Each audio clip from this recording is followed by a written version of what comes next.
अस्सलाम वालेकुम dear students. आज हमारा टॉपिक है वैल्यूएशन ऑफ सिक्योरिटीज और उनमें से जो फर्स्ट चैप्टर है वो है interest rates and bond valuation. और जो नेक्स्ट टॉपिक होगा वो होगा स्टॉक वैल्यूएशन का। तो आज हम इसका पढ़ने जा रहे हैं bond valuation.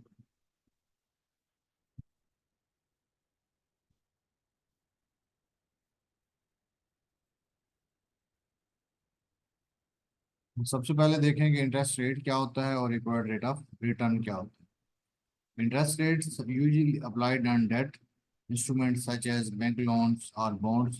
The compensation paid by the borrower of funds to the lender from the borrower's point of view, the cost of borrowing funds is called interest rate. और दूसरा आपके पास है required rate of return, usually applied to equity instruments such as common stock, the cost of funds obtained by selling and ownership interest. कि जब आप कहीं borrowing lending करते हैं, लोन लेते हैं या देते हैं, उसके ऊपर जो आप कंपनसेशन लोन का अमाउंट यूज करने का जो मुआवजा पे करती हैं वो उसको क्या कहते हैं, इंटरेस्ट रेट। और जब आप कहीं पे इन्वेस्टमेंट करते हैं और इन्वेस्टमेंट के बदले में आपको जो रिटर्न मिलता है उसको रिक्वायर्ड रेट ऑफ रिटर्न कहते हैं। यील्ड भी कह सकते हैं, रिक्वायर्ड रेट ऑफ रिटर्न भी कह सकते हैं। उसके बाद हमारे पास टर्म है इन्फ्लेशन, यानी a rising trend in the prices of most goods and services. आज जैसे कि आप पाकिस्तान में करंटली देख रहे हैं कि हर चीज़ की कीमत हर दूसरे चौथे दिन बढ़ती जा रही है। सिर्फ एक प्रोडक्ट की नहीं बढ़ रही, मोस्टली, चाहे वो क्लॉथ्स हों, शूज़ हों या खाने पीने की अशिया हों, वेजिटेबल्स हों, फ्रूट्स हों। तो जनरल ट्रेंड बना हुआ है कि हर दूसरे तीसरे दिन प्राइसेस क्या आ रही हैं, ऊपर अप हो रही है, इंक्रीज हो रही है। तो इस राइजिंग ट्रेंड को इन्फ्लेशन कहते हैं। उसके बाद है जी लिक्विडिटी प्रेफरेंस क्या होती है, a general tendency for investor to prefer short term that is more liquid securities. कि जो इन्वेस्टर हैं वो पसंद करते हैं कि उस सिक्योरिटी में इन्वेस्ट किया जाए जिसका पीरियड कम से कम हो, ताकि हमें जो पैसा है, हमारी जो इन्वेस्टमेंट है वो कैश में जल्द अज जल्द कन्वर्ट हो सके। तो इसलिए इसको कहते हैं लिक्विडिटी प्रेफरेंस। यानी जो शॉर्ट टर्म इन्वेस्टर हैं वो शॉर्ट टर्म इन्वेस्टमेंट को प्रेफर करते हैं लॉन्ग टर्म के ऊपर। उसके बाद है जी रियल रेट ऑफ इंटरेस्ट। एक है नॉमिनल रेट ऑफ इंटरेस्ट और एक है रियल रेट ऑफ इंटरेस्ट।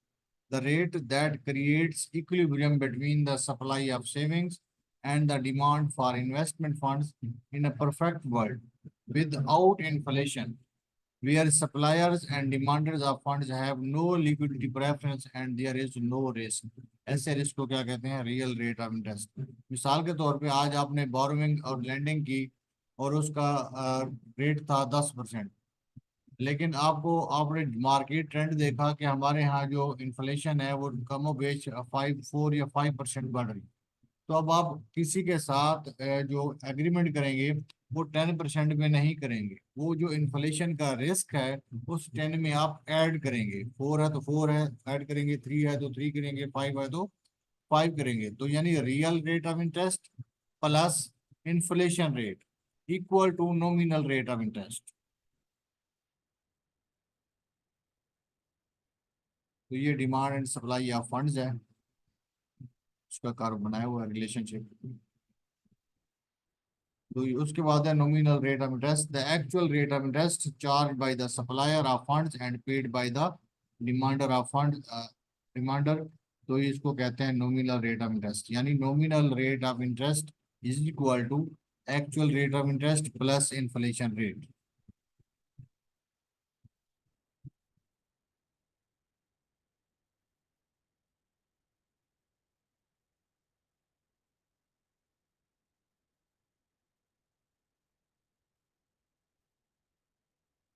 तो ये आपके पास रिस्क फ्री रेट दिया हुआ है और रिस्क प्रीमियम दिया हुआ है। ये आगे हम मॉडल पढ़ेंगे उसमें ये मजीद आपको क्लियर हो जाएंगे।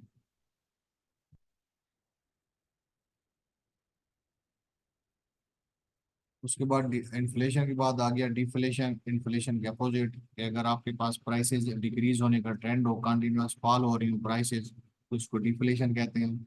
और इंक्रीज हो रही हूँ तो क्या कहते हैं, इन्फ्लेशन इन्फ्लेशन। और उसके बाद एक और टर्म आ जाती है स्टैगफ्लेशन, यानी आपके पास इन्फ्लेशन भी और अनएम्प्लॉयमेंट भी, ये दोनों एक साथ बढ़ रही हूँ, तो उसको कहते हैं स्टैगफ्लेशन।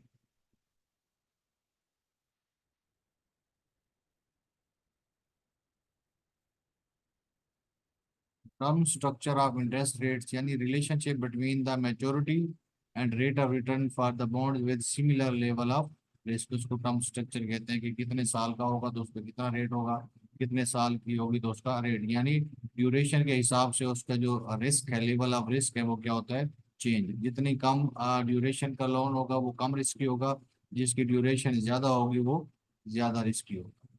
यील्ड कर्व क्या होता है, एक graphic depiction of the term structure of interest rates, यानी पहले साल से लेके अगर आपने 10 साल तक बोरोइंग लेंडिंग की है तो वो 10 साल का पीरियड के ऊपर पहले साल इंटरेस्ट कितना था, दूसरे पे कितना था, तीसरे पे कितना था, उसको आप उसका कर्व बना लेते हैं, तो उस कर्व को क्या कहते हैं, यील्ड कर्व। उसके बाद है यील्ड टू मैच्योरिटी, यानी compound annual rate of return earned on a debt securities purchase on a given day and held to maturity.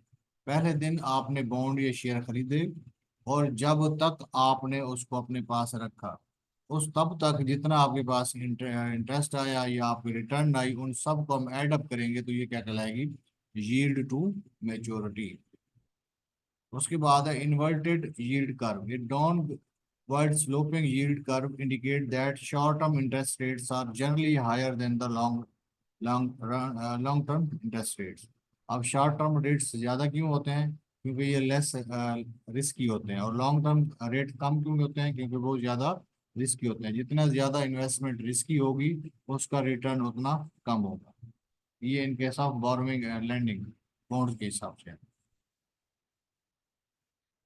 उसके बाद है nominal yield curve and upward, यानी डाउनवर्ड को इन्वर्टेड यील्ड कर्व कहते हैं और upward को नॉमिनल यील्ड कर्व कहते हैं। It that long term interest rates are generally higher than the short term interest rates, यानी उसके अपोजिट सिचुएशन है। फ्लैट यील्ड कर्व क्या है, a yield curve that indicates that interest rate do not vary much at different maturities। 10 साल, 5 साल, 30 साल, जो भी ये पीरियड आप उसको काउंट कर रहे हैं, तो उस दौरान इंटरेस्ट के अंदर, इंटरेस्ट रेट के अंदर चेंज है वो कोई बहुत ज्यादा नहीं है, तो इसलिए फ्लैट रेट्स को कहते हैं कि जितना भी मेच्योरिटी का पीरियड था वो सेम, हर साल वो सेम इंटरेस्ट क्या करता रहे, अर्न करता रहा। उसके बाद है जी expectancy theory, expectation theory. The theory that the yield curve reflects investors' expectations about future interest rates and expectation of rising interest rates result in an upward sloping yield curve, and an expectation of declining rates results in downward sloping yield curve। यानी investor expect कर रहा है कि किसी चीज के prices में या किसी चीज के रेट्स में इंक्रीज आने वाला है, उस बेस पे वो डिसीजन लेता है, तो उसको क्या कहते हैं, एक्सपेक्टेशन थ्योरी। यानी वो क्यों ले रहा है, एक्सपेक्ट कर रहा है कि आज इन्वेस्ट कर लूंगा, कल इसके रेट्स बढ़ जाएंगे, तो मुझे इससे क्या होगा, यील्ड हो जाएगी, गेन हो जाएगा, तो इस वजह से उसको एक्सपेक्टेशन कहते हैं अकॉर्डिंग टू द इन्वेस्टर्स। उसके बाद है हमारे पास liquidity preference theory. Theory suggesting that long-term rates are generally higher than short-term rates, hence the yield curve is upward sloping because investor perceives short-term investments to be more liquid and less risky than long-term investment. Borrower must offer higher rates on a long-term bond to entice investor away from their preference short-term securities।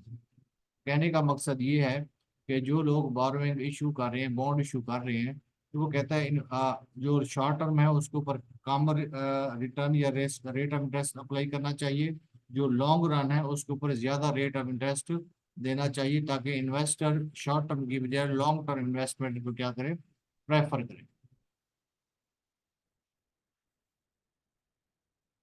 उसके बाद है जी market segmentation theory, यानी theory suggesting that the market for loan is segmented on the basis of maturity and that the supply of and demand of for loans within each segment determine its prevailing interest rates. The slope of the yield curve is determined by the general relationship between the prevailing rates in each market segment। मकसद ये है कि ये पूरी market को different parts में, units में divide कर दिया जाता है, फिर उस मार्केट के हिसाब से डिमांड एंड सप्लाई को देखते हुए ये रेट्स क्या करते हैं, डिटरमिन करते हैं। तो उसके ऊपर डिवाइड करते हैं, डिसाइड करते हैं कि रेट कितना अप्लाई होना चाहिए, शॉर्ट टर्म पे कितना होना चाहिए और लॉन्ग टर्म पे कितना होना चाहिए।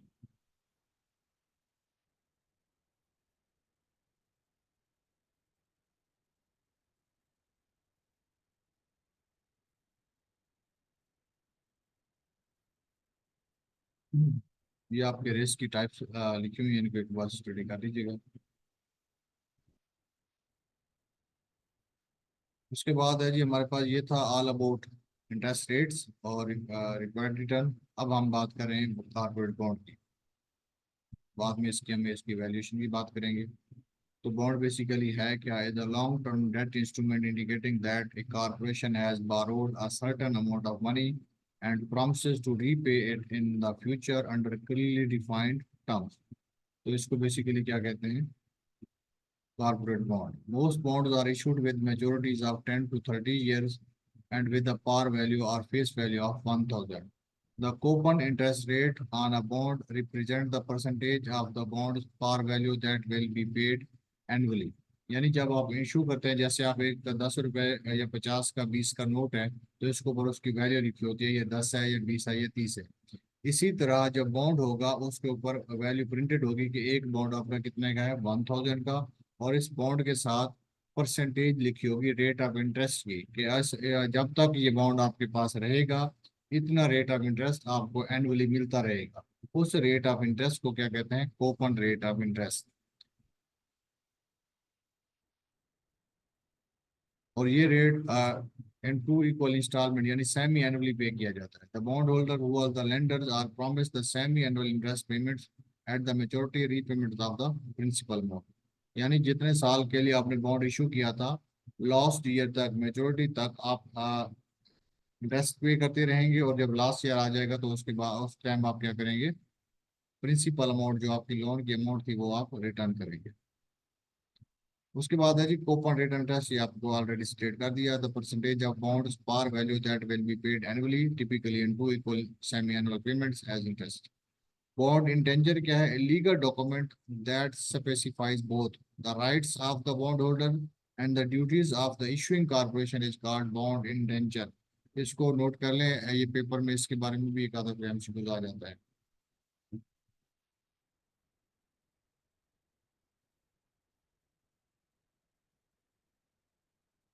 उसके बाद ये टर्म देख लें, रिस्ट्रिक्टिव कोविनेंट्स यानी provisions in a bond indenture that place operating and financial constraints on the borrower. Yes करके अगर कोई लिमिटेशंस लगाई गई हैं और एग्रीमेंट के अंदर ये मेंशन किया गया है दोनों के, तो उसको क्या कहते हैं, रिस्ट्रिक्टिव कोविनेंट्स।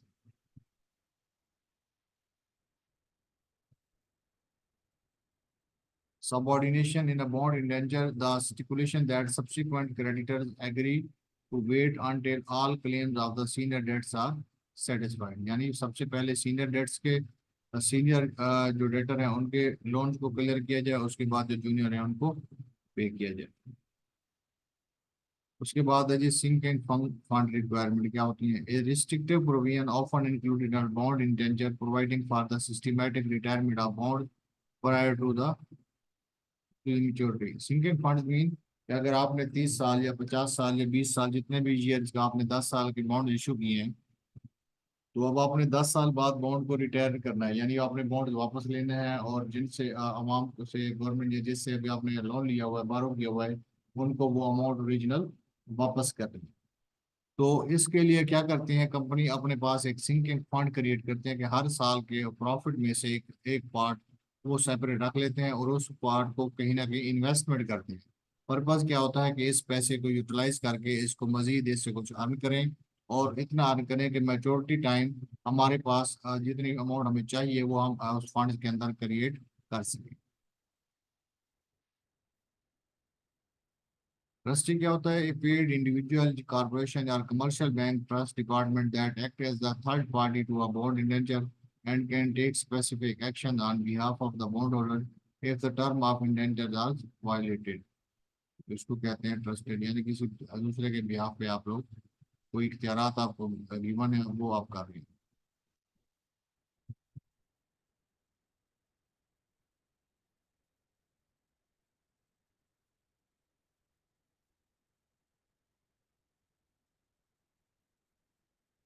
नेक्स्ट हमारे पास बॉन्ड की कुछ टाइप्स हैं।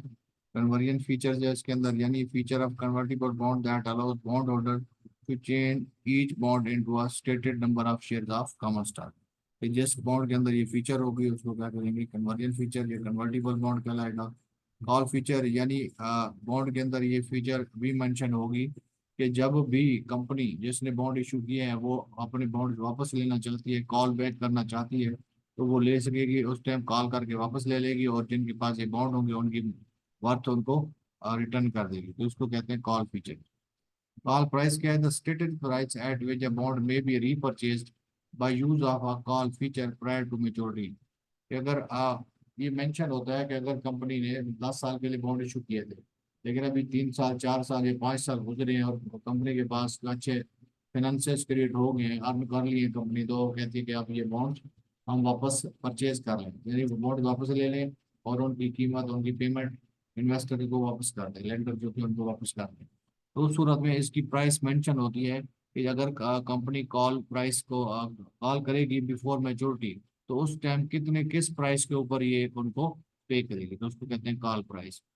कॉल प्रीमियम क्या है, the amount by which a bond call price exceed this par value. मिसाल के तौर पे आपका एक बॉन्ड 1000 का था, और आपने कहा कि अगर हमने 10 साल पहले, 10 साल का बॉन्ड है, 10 साल से पहले कभी कॉल की तो हम आपको 1200 रुपये के हिसाब से पेमेंट करेंगे। तो ये 1200 रुपये आपने दिया, ये क्या है कि अब 1200 और 1000 का जो डिफरेंस 200 है, इसको क्या कहेंगे, कॉल प्रीमियम।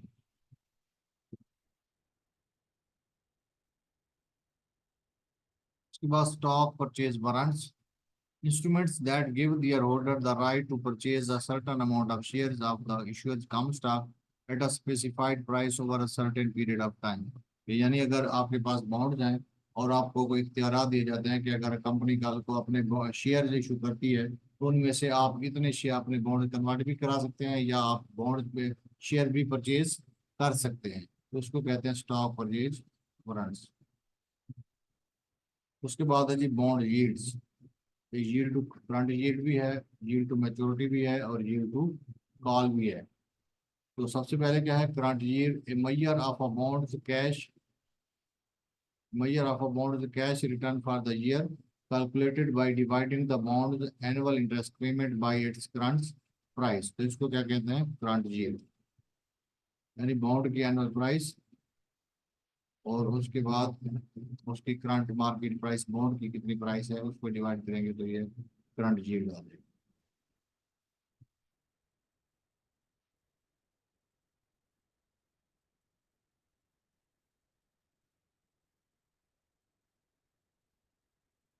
अच्छा, ये ना, ये टेबल अपने पास इसके स्क्रीनशॉट ले लें, ये बड़ी इंपॉर्टेंट है। ये इसके अंदर ना बाद का ये Moody's and standard and poor rating, rating है, बॉन्ड रेटिंग। तो बाद का एमसीक्यू के अंदर ये पूछा जाता है कि स्टैंडर्ड एंड पुअर का जो, ये ट्रिपल ए से क्या मुराद है, डबल ए से क्या मुराद है, ए से क्या मुराद है, डबल बी से बी की तरफ, या बी से डबल बी की तरफ मूव किया है, तो इसके क्या थीम है। तो ये उन्होंने लिखा हुआ है कि ये प्राइम क्वालिटी है, ये हाई ग्रेड है, अपर मीडियम ग्रेड है, मीडियम ग्रेड है।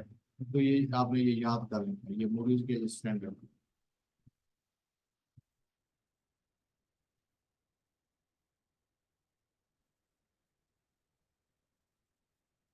उसके बाद है जी कॉमन टाइप ऑफ बॉन्ड है, debenture, subordinate debenture, income bond, mortgage bond, collateral trust bond, equipment trust certificates, ये सारे बॉन्ड के टाइप्स हैं। उसके बाद है जीरो या coupon bond, junk bond, floating rate bond, ये सारे आगे डिफाइन किए गए हैं, वन टू वन देखेंगे।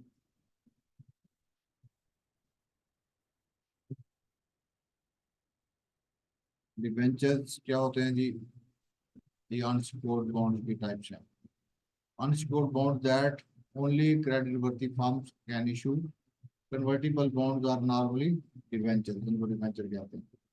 उसके बाद है subordinate debenture, claims are not satisfied until those of the creditors holding certain यानी senior debts have been fully satisfied। कि जब तक आप सीनियर को या जिसने ज्यादा क्रेडिट या बॉन्ड परचेज किए हैं, जिनके पास बॉन्ड है, उनको रिटर्न नहीं होगा, तो उसके वो पहले उनको रिटर्न होगा, तो बाद में जो जिनके पास कम वर्थ के बॉन्ड है उनको रिटर्न होगा।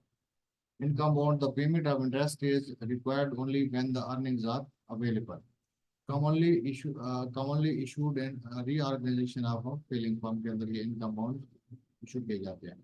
उसके बाद क्या होता है मार्टगेज। अब ये प्लेज में और मार्टगेज में फर्क है कि जब आप किसी भी इंस्टीट्यूट के पास अपनी मूवेबल प्रॉपर्टी को एज ए सिक्योरिटी या एज ए कोलेटरल रख के यानी सिक्योरिटी के तौर पे रख के आप लोन लेते हैं तो उसको कहते हैं प्लेज।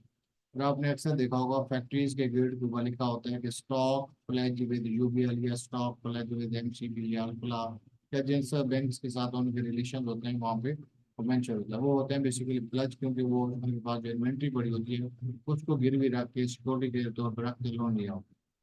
जब आप अपनी बिल्डिंग स्टेट या machinery fix asset non immovable assets को एज ए सिक्योरिटी रखेंगे और लोन लेंगे तो बॉन्ड इशू करेंगे तो वो क्या कहलाएंगे mortgage bond. collateral trust bond यानी secured by stock or bond that are owned by the issuer, collateral value is generally 25% to 35% greater than bond value। यानी ये जो बॉन्ड होते हैं ये स्टॉक्स के बदले में क्या किए जाते हैं सिक्योर किए जाते हैं और इशू किए जाते हैं। इक्विपमेंट ट्रस्ट सर्टिफिकेट्स इसको करना जीरो बॉन्ड बनने की जरूरत नहीं। ये असल में बॉन्ड आपके पास जीरो कूपन बॉन्ड यानी जिसके ऊपर कोई रेट ऑफ इंटरेस्ट अप्लाई नहीं होता। जंक बॉन्ड क्या होता है debt rated BA are lower by Moody's, BB are lower by Standard and Poor, commonly used in rapidly growing firms to obtain growth capital, most often as a way of finance merger and takeovers. High risk bonds with high yield, often yielding 2 to 3% more than the best quality corporate bonds। तो इनको आप rate of कर लीजिएगा।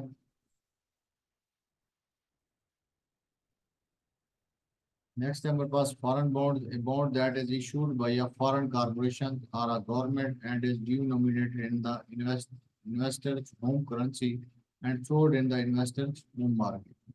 यानी आय company foreign में UK USA या कहीं पे ऑपरेट कर रही है और उसकी ब्रांच पाकिस्तान में भी है और वो बॉन्ड इशू करती है तो वो क्या कहलाएगा फॉरेन बॉन्ड कहलाएगा। अब इसमें मिसाल देखें Swiss France denominated bond issued in Switzerland by a US company is an example of a foreign bond। The three largest foreign bond markets are Japan, Switzerland, and United States।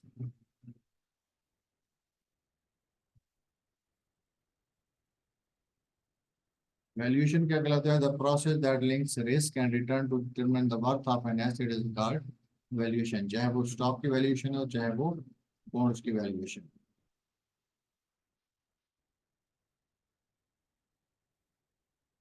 Next है हमारे पास risk and required rate of return.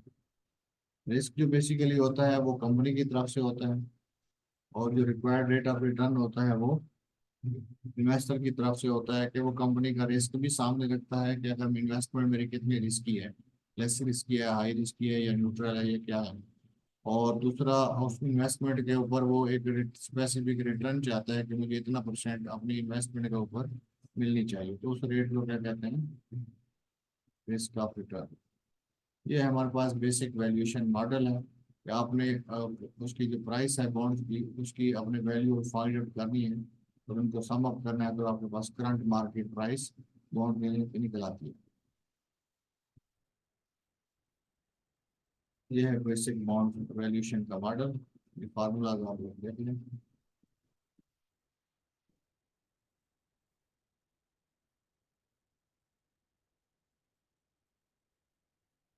Discount क्या होता है the amount by which a bond sells at a value that is less than its par value. यानी 1000 का bound है और आप उसको 800 या 900 में सेल आउट कर रहे हो तो वो क्या लागी ऊपर डिफरेंस है 1000 मैंने सेल प्राइस तो ये डिस्काउंट कहलाएगी। अगर आप फेस वैल्यू से अपर प्राइस में सेल कर रहे हैं जैसे फेस वैल्यू ऑफ 1000 है और आप 1300 का सेल कर रहे हैं तो 300 का डिफरेंस आएगा वो आपका क्या कहलाएगा प्रीमियम कहलाएगा।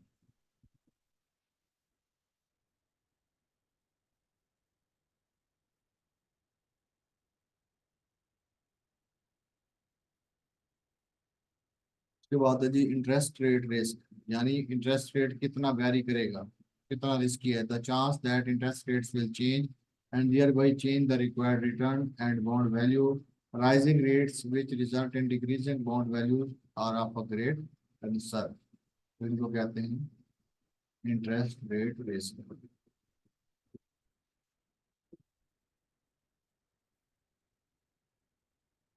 हम पहले पढ़ चुके हैं जी।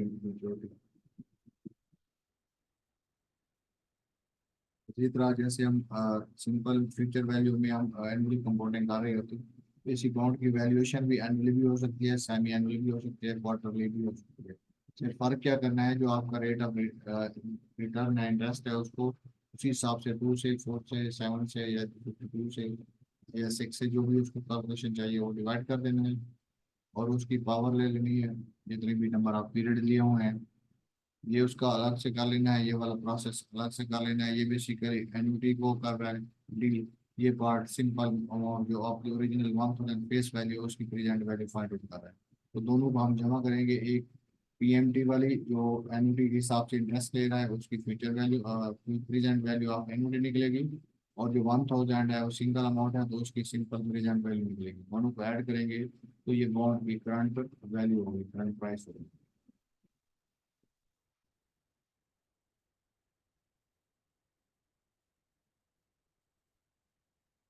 This is all about bond valuation. तो नेक्स्ट लेक्चर में हम देखेंगे स्टॉक वैल्यूएशन।